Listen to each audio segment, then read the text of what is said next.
اس کی وجہ یہ ہے کہ کراچی خاص طور پر ایک آپ کو پتہ ہے کہ دہشت گرد جو بیرونی ایجنڈے پر تھا وہ اس وقت نرغے میں، اس وقت پابندی میں ہے، ایک انڈر ورلڈ کی طرح کراچی کو چلا رہا تھا، اور آج کل وہ پھنسا ہوا ہے، مرڈر کیس میں بھی بڑا ادروائز بھی پھنسا ہوا ہے، اور دوسری مغربی ملک میں بیٹھا ہوا ہے۔ تو اس دہشت گرد کا نیٹ ورک بھی کراچی میں ابھی بھی موجود ہے، کیونکہ بھارتی خفیہ ایجنسی بھی اس میں ملوث۔ آپ کو پتہ ہے کہ کلبھوشن پکڑا گیا تھا، کلبھوشن کہاں سے پکڑا گیا تھا؟ ایران میں بیٹھ کر وہ آپریٹ کر رہا تھا، وہ کیا کہنا چاہیے اس کو، جال میں گھیرا گیا اور تسلیم کیا، اس میں کو پاکستان نے تسلیم کیا، اس نے تسلیم کیا کہ اس نے کا جو نیٹ ورک ہے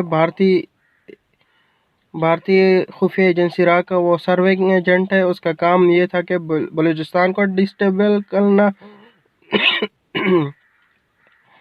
ایم کے ایم اس کے ساتھ اس وقت کی ملی ہوئی تھی، یہ ساری چیزیں ہو رہی تھی، تو مجھے تو یہ لگتا ہے کہ کراچی میں ابھی بھی ایم کیو ایم لندن جو موجود ہے، اس کا نیٹ ورک موجود ہے، انڈر گراؤنڈ ہے۔ کچھ لوگ، آپ لوگوں کو پتہ ہے کہ سندھ پولیس کا افسر گرفتار ہو گیا ہے جو ایم کیو ایم لندن کے لیے کام کر رہا تھا، اس کے گھر سے گرینیڈ برآمد ہوئے۔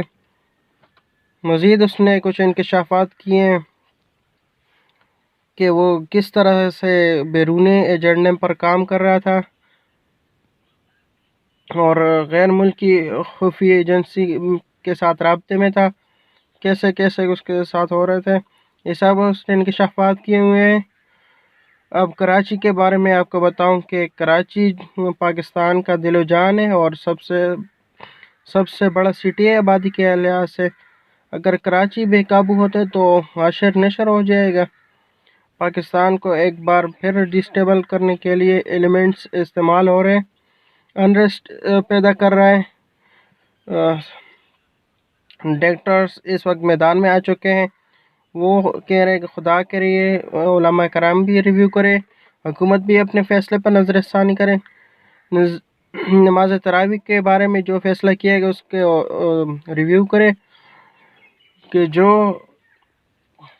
امام حرمین ہیں، مسجد نبوی اور خانہ کعبہ، بیت اللہ شریف اور حرم شریف، دونوں کے امام وہ ہیں قاری سدیس صاحب، وہ ایک فیصلہ کر رہے ہیں کہ جناب نماز تراویح سعودی عرب میں نہیں ہوں گی، صرف امام ہوں گے، حفاظ کرام ہوں گے اور کچھ عملہ ہوگا، بالکل آفیشیل سٹاف ہوگا حرم شریف کا، وہ ہی سوشل ڈسٹنس کے ساتھ، احتیاطی تدابیر کے ساتھ سنت زندہ رکھی جائے گی، حرمین میں اور دیگر مساجد میں سنت زندہ رہے گی، لیکن باقی لوگ گھروں میں نماز تراویح ادا کریں۔ یہ سعودی عرب ہے، اسی طرح کویت ہے، قطر ہے، مسلم ممالک سارے یہ فیصلہ کر رہے ہیں، لیکن پاکستان میں چند علماء یہ بات نہیں مان رہے ہیں۔ ایک طرف علماء کرام نے یہ فیصلہ کیا، دوسری طرف تاجر برادری نے یہ فیصلہ کیا۔ جیسے لاک ڈاؤن میں نرمی کی گئی، اس پہ حکومت میں تھوڑا سا ہاتھ کھینچا، اس کا نتیجہ یہ نکلا کہ کیسز بڑھنے لگے۔ اب ڈاکٹرز کی جو رائے ہے، وہ پہلے میں آپ کو بتا دوں، سندھ میں اس وقت تعداد 3373 ہو چکی ہے، موت 69 ہو چکی ہے، بلوچستان میں 495 ہے، کے پی کے میں 1400 لوگ ہیں پازیٹیو کیس، اموات 50 ہیں، 333 ہے صحت یاب مریضات، اور اسی طرح باقی صوبوں میں بھی اسی طرح کی سچویشن ہے۔ فیڈرل میں بھی کیسز بڑھ رہے ہیں، فیڈرل میں 198 ہے اور اموات کوئی نہیں ہے۔ اے جے کے میں آپ کو اسلام آباد کی بات بتا رہا ہوں، آج F7 میں ایک مسجد میں کوتاہی برتی گئی. کوتاہی برتیں گے تو خمیازہ بھگتنا پڑے گا. اللہ تعالیٰ کی آزمائش ہے، اس سے بچنا ہوگا، استغفار کر کے بچنا ہے اس سے. اس کے علاوہ کوئی طریقہ نہیں ہے. اگر آپ آگ میں کودیں گے تو ظاہر ہے آتش نمرود میں کود پڑا. تو اللہ تعالیٰ ہمیں اس سب چیزوں سے محفوظ رکھے. ہم انسان ہیں، اللہ تعالیٰ کے نبی تھے جس کو آگ ٹھنڈی ہو جائے تو وہ ٹھنڈی ہو گئی. اگر ہم خود آگ میں چھلانگ لگائیں گے تو ٹانگیں ٹوٹیں گی.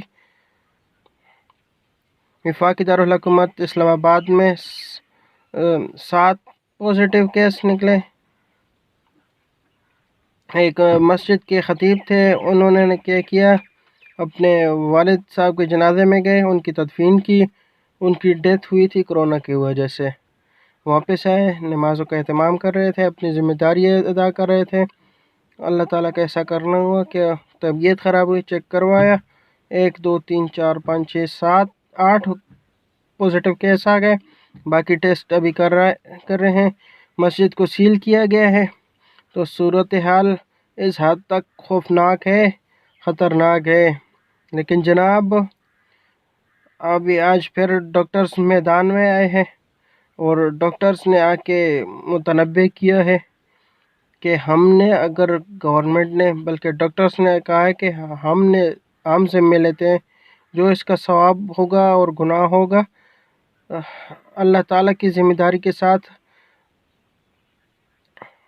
ہم ذمہ لیتے ہیں. ڈاکٹرز نے کہا ہے امریکہ میں اس وقت 45,000 سے زیادہ موت ہو چکی ہیں، اٹلی میں 25,000 ہو گئے، اسپین میں 22,000، فرانس میں 21,000، برطانیہ میں 17,300.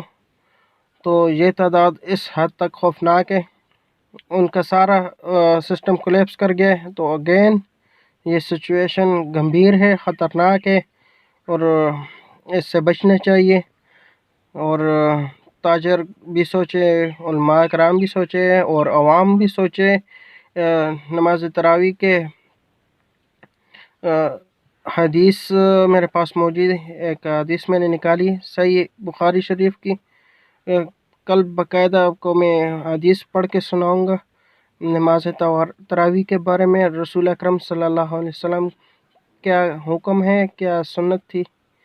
تو اللہ حافظ، تب تک کے لیے اپنا خیال رکھیے.